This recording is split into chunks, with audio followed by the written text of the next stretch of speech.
नमस्कार मित्रांनो, तुमच्या सगळ्यांचं स्वागत आहे माझ्या फर्स्ट व्लॉगमध्ये.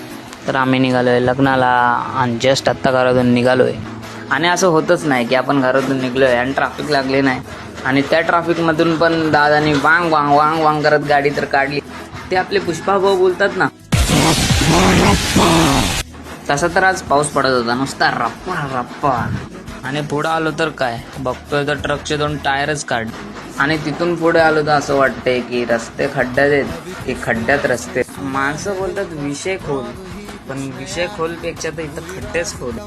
इथे तर खड्डे एवढे आहेत, पाण्यामुळे रस्तेच दिसत नाहीत. यालाच लागतंय ड्रायव्हिंग करायला. हा रिक्षावाला तर नुसतं मध्ये मध्ये मरतो. तर आपण थोड्या वेळात लग्नात पोहोचणारच होतो.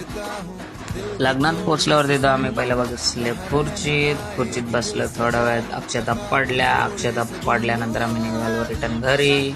तर आमचं असं ठरलं की आज काहीतरी बेत करूया. त्यासाठी आम्ही गेलो खेकडे बघायला. पण खेकडे एवढे काय खास नव्हते, त्यामुळे काय घेतले नाही.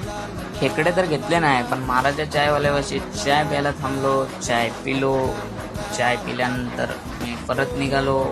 तर पाऊस झालेला बंद. तर आम्ही आलेलो आता घरी. तर बाय मित्रांनो, भेटूया का पुन्हा नवीन ब्लॉग मध्ये.